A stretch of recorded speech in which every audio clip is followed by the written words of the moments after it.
எல்லாருக்கும் ஆத்ம வணக்கம். நான் ரொம்ப முக்கியமான விஷயத்த சொல்ல போகிறேன். நீங்கள் நிறைய பயிற்சிகள் பண்ணுறீங்க. ஆனால் இந்த பயிற்சிகளுடைய பலனை அனுபவிக்கணும்னா முதல்ல குடல் சுத்தமாக இருக்கணும், நுரையீரல் சுத்தமாக இருக்கணும், இந்த தொண்டை பகுதி சுத்தமாக இருக்கணும், நாடிகள்லாம் சுத்தமாக இருக்கணும். குடல் உங்களுக்கு சுத்தமாக இல்லைனாக்கா வயிற்று வலி பிரச்சனை, கேஸ் பிரச்சனை, பலவிதமான பிரச்சனைகள் உண்டாகும். அதனால் பயிற்சி நீங்கள் ஒழுங்காக செய்ய முடியாது. அதனால் முதல் குடலை சுத்தம் பண்ணிக்கோங்க. குடலை சுத்தம் பண்ணுறதுக்கு நிறைய வழிகள் இருக்குது. உங்களுக்கு என்னென்ன வழிகள் தெரியுமோ அதை உபயோகப்படுத்தி நீங்கள் குடலை சுத்தம் பண்ணிக்கலாம். பொதுவாக உங்களுக்கு மலச்சிக்கல் ப்ராப்ளம் இருந்ததுனாக்கா உப்பு தண்ணி குடித்தாலே குடல் சுத்தமாகும். காலையில் நேரத்தில் எழுந்த உடனே ஒரு 5 டம்ளர் தண்ணி எடுத்து உப்பு 2 டீஸ்பூன் உப்பு போட்டு கலக்கி அந்த தண்ணி குடிங்க. குடித்து விட்டுட்டிங்கனாக்கா குடல் சுத்தமாகி உங்களுக்கு அந்த மலச்சிக்கல் பிரச்சனை சரியாகும். இன்னொன்று எனிமா கேன்றது. எனிமா கேன்றது இயற்கை வழியில் செய்கிறது. நிறைய பேருக்கு தெரிஞ்சிருக்கும், தெரியாதவங்களுக்காக சொல்கிறேன்.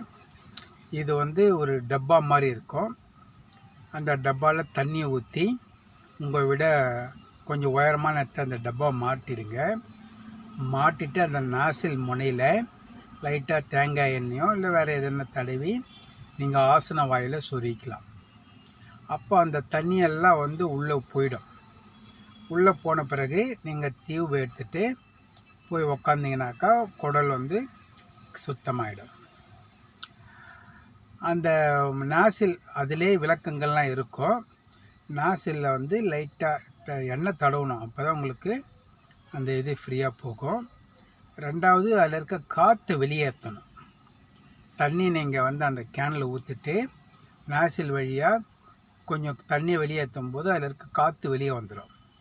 அந்த காற்று வெளியே வரலன்னா தண்ணி உள்ளே ஏறாது. இது எல்லாமே அந்த இதிலே கொடுத்துருப்பாங்க. இது இந்த காதி கிராஃப்ட் கடையில் கிடைக்கும். இந்த எனிமாக்கன்றது காதி கிராஃப்ட் கடையில் கிடைக்கும். அங்கே வாங்கி அதிலே எப்படி செய்யணும், என்ன பண்ணணும், எல்லா விளக்கமும் அதிலே இருக்கும். அடுத்தது கண் கழுவுறதுக்குன்னு ஒரு குப்பி இருக்குது. அதுவும் அந்த கடையிலே கிடைக்கும். அதுவும் வாங்கி வச்சுக்கோங்க. அடுத்தது இந்த உப்பு தண்ணியை குடிச்சிட்டு வாந்தி எடுத்திங்கன்னா அங்கே தொண்டையில் இருக்க கபம்லாம் வெளியே வரும். இது முதல் தடவை பண்ணுறவங்களுக்கு கஷ்டமாக இருக்கும், செய்ய முடியாது. அதனால் கொஞ்சமாக குடிங்க, நிறைய குடிக்காதீங்க. ஏன்னா வயிற்று பிடிச்சிக்கோ. சில நேரத்தில் உப்பு தண்ணி நிறைய குடித்து நீங்கள் வாந்தி எடுக்கும்போது வயிற்று பிடிச்சிக்கோ, வயிறு வலிக்கோ. வேறு பிரச்சனைகள் இருக்கவங்க டாக்டர்கிட்ட கேட்டுக்குங்க. வேறு ஏதாவது உடம்புல பிரச்சனை இருக்கவங்க டாக்டர்கிட்ட கேட்டு செய்யுங்க.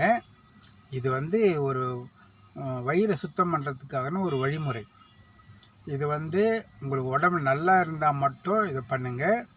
பிரச்சனைகள் இருந்தால் டாக்டர்கிட்ட கேட்டுட்டு பண்ணுங்கள். அடுத்து நாடி சுற்றி உங்களுக்கு தெரிஞ்சிருக்கும். இடது மூக்கில் காற்று இழுத்து வலது மூக்கில் விடுறது, வலது மூக்கில் காற்று இழுத்து இடது மூக்கில் விடுறது. இது நாடி சுத்தி. இதுவும் கண்டிப்பாக பண்ணணும். அதுக்கப்புறம் பார்த்திங்கன்னா தண்டு வடை சுத்தி. தண்டு வடை சுத்தி உங்களுக்கு ஏற்கனவே இந்த குண்டலினி சக்தி பயிற்சி எடுத்தவங்களுக்கு தெரிஞ்சிருக்கும். தெரியாதவங்களுக்காக சொல்கிறேன். இந்த இடத்துலேருந்து அப்படியே கையை அப்படி பின்னாடி கொண்டு போயிட்டு முதுகு கீழே கொண்டு போனோம். திருப்பி அங்கேருந்து கொண்டு இங்கே வரணும். கையை இந்த 3 விரலை அப்படியே வச்சு அப்படியே முதுகு வழியாக போயிட்டு அடிமுதுகு போனோம். அடிமுதுகில் மறுபடியும் கொண்டாந்து இங்கே கொண்டு வரணும். இப்படி முதல்ல கையை வச்சு பண்ணணும். அதுக்கப்புறம் மனசால் பண்ணணும். முதல்ல இதை கையை வச்சு பண்ணணும். அதுக்கப்புறம் மனசால் பண்ணணும். இப்படி நீங்கள் பண்ணும்போது உங்களுக்கு அந்த தண்டு வடை சுத்தி ஆகும். இது ஒரு பயிற்சி. இதெல்லாம் பண்ணிங்கன்னா தான் உடம்பு வந்து ஒரு ஆரோக்கியமாக நல்லாயிருக்கும்.